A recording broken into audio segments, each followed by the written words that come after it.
JFD, just fair and direct.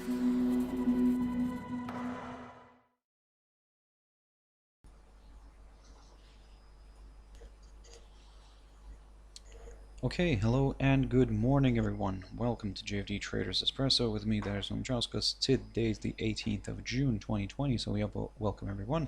Welcome to this Thursday's morning session where we're going to have a quick look at the markets, a few of the charts, the usual stuff. But before we do that, as always, let's quickly have a read through our risk disclaimer. So, the content we produce does not constitute investment advice or investment recommendation, should not be considered as such, and does not in any way constitute an invitation to acquire any financial instrument or product. As always, a few seconds for you to read the rest and we can continue.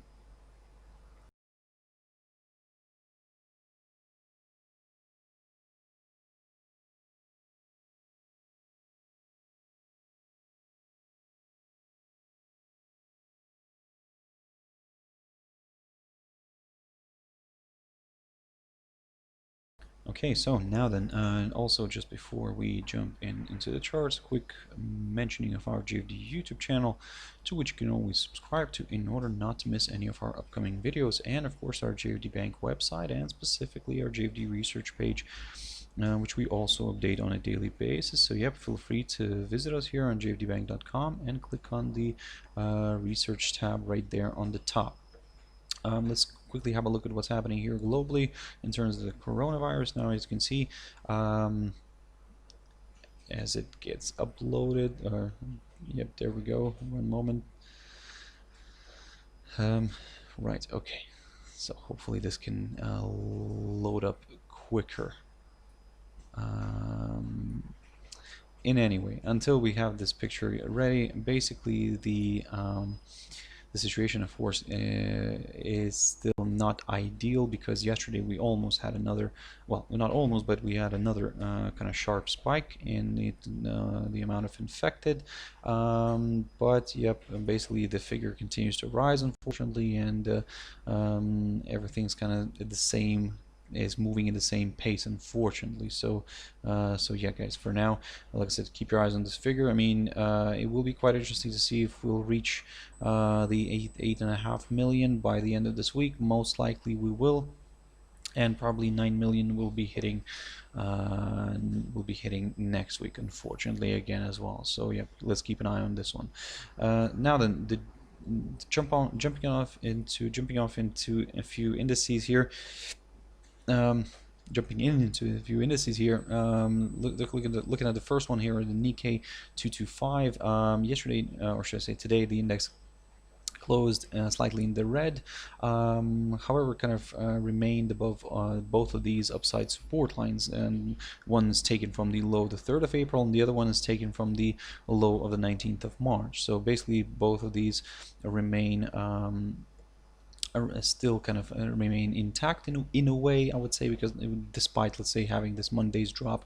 But basically for now we're going to be very careful, because what I've mentioned before, that if the index remains above this 22,400 territory, then yes, of course, there is a possibility for this one to move higher. However, as you can see, it drifted lower, and it closed below this 22,400 zone, which kind of creates this a bit of a cautious atmosphere, but at the same time it still remains above these both upside lines that I've mentioned before. So that's why probably at this point in time we'll take a bit of a neutral stand and wait for not only a push above the 22,400 zone, but also this time we would like to see a push above the current highest point of this week near the 22,624 zone, and then aim for higher levels, because just to be on the safe side. But again, for now, it is where it is. We're going to remain a little bit on the neutral side.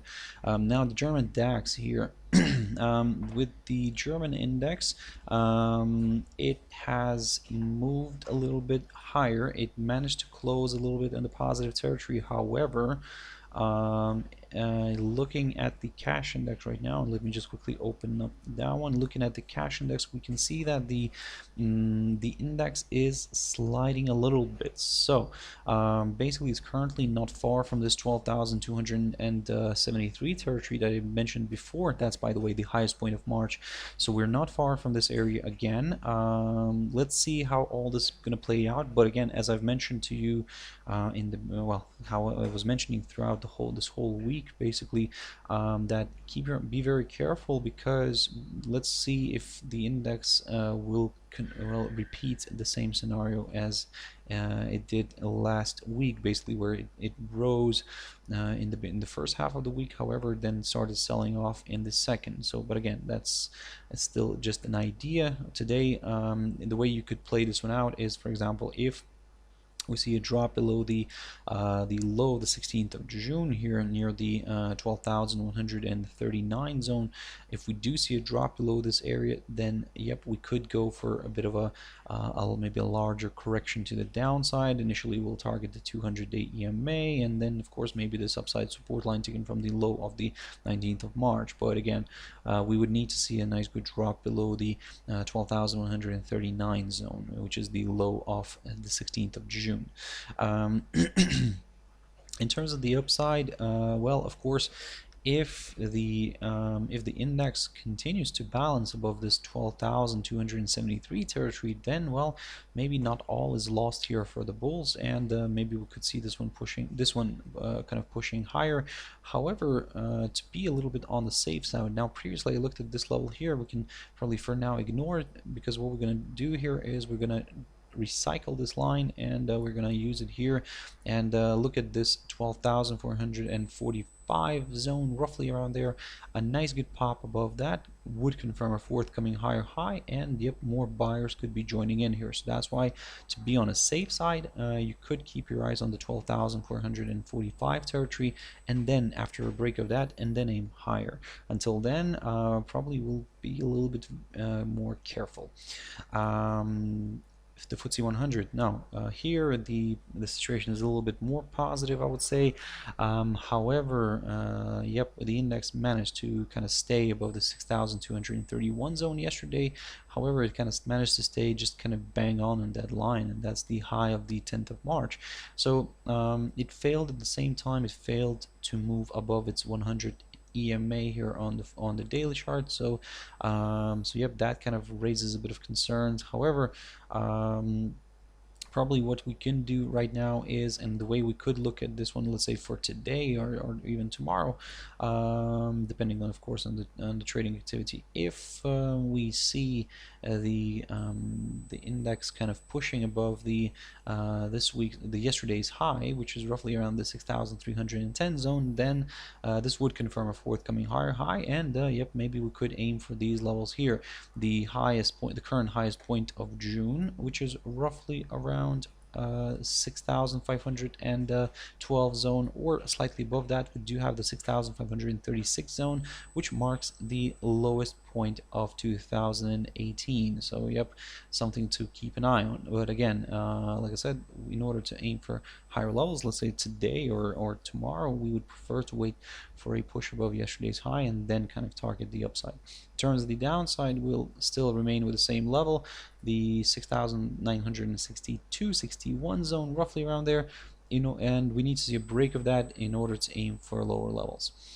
Gold. Now, gold is continuing to flirt with this 1723 level, and this whole week I was telling you guys to keep a close eye on that one, because as you can see, gold continues to kind of first of all break it, but then kind of come back above it. So yep, it seems like in the first half of the trading day, it's breaking it to the downside, but then the bulls are quickly kicking in and jumping in and trying to lift this one higher, and they're succeeding in doing that. So they're closing the daily candle above the 1723 zone.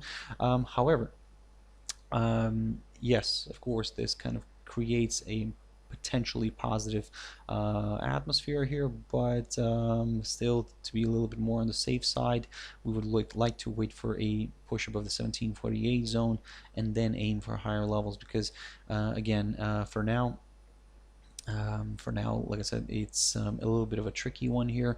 It's still within the range, so basically as long as it stays within the range, we cannot really talk about any further directional move unless it starts dropping around midpoint of this range, somewhere below the 1708 zone. Then yes, we could aim for a test of the lower side of this range. But again, for now, be very careful. Let's see, like I said, let's see where this is going to end up going, but for now we're neutral. Now then, DXY very quickly here. I haven't looked at this one for quite a while, but for now everything's kind of working out nicely. So the crypto, the the index, the crypto is going to be the next one. The index is floating near this level, near this key area of resistance, and the 97.07. Now previously when I looked at DXY, I was telling you guys to keep a close eye on this one, because if we get a nice strong daily close above this, then yes, this could increase the DXY's chances of drifting further north, possibly targeting this downside line taken from the high of the 23rd of March. So basically this move higher could be classed as a still as a temporary correction. But again, for now, like I said, let's be very careful here.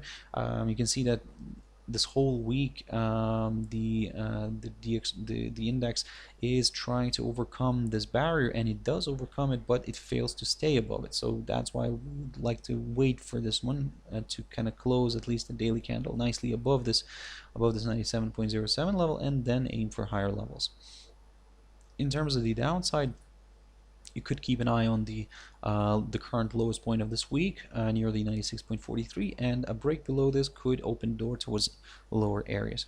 Now then, jumping into Ethereum here, and here it's still, to be honest, not much is happening. I talked about this one recently in the beginning of this week, and basically I was telling you guys to keep a close eye on this short-term upside support line taken from the low the 13th of March, and as you can see, it kind of continues to drift near this upside line. Yesterday it tested again this upside line, rebounded from it and pushed higher. Today we're seeing a bit of weakness again, so we could see another maybe test of this upside line. But to be honest, we would prefer to wait for a drop below the 217 territory in order to aim for lower levels, and ideally, as I said, we like to see a nice daily close below this area in order to aim for lower levels, slightly lower levels. We're not going to drag this one too much to the downside, but again, that's in terms of the downside. In terms of the upside, still the same idea remains, kind of active and relevant. It's the we could consider higher levels if we get a nice daily close above the 252.50 zone. As you can see, it acted as a fantastic area of resistance recently. So yep, well, let's see if it can continue maintaining this kind of strength. But if it fails to maintain it and breaks, then yes, this could open the door towards higher levels. AUD JPY now, here also quick update. So the pair continues to kind of balance on this upside support line taken from the low the 19th of March. Probably will take a bit of a neutral stand for now, because as you can see, the pair kind of failed to move above this 74.47 zone. Now don't get me wrong, we still have a full kind of day to go through, but still for now we'll be very careful. And with the downside, even we would like to see maybe a drop below the 71.93 territory here, 92.93 zone, marked by the high of the 27th of May, and then could consider lower levels. So basically, long story short, if we get a break of this upside line, still we could be a little bit more on the neutral side, because a drop below the 71.92 zone, that's the area after a break of which we could consider further declines, because this would also place the rate below its 200-day EMA here on the daily chart. And in terms of the upside, we need to see a nice good strong push above the 74.47 zone, and then we could aim for higher levels. Quick update on USD CAD. Now this is what I talked about this whole week when I was covering USD CAD. Basically the fact that it is kind of was drifting lower here a little bit. Basically all this kind of looked like a possible bullish flag, which I've mentioned to you in one of my videos this week, so I hope you were following that.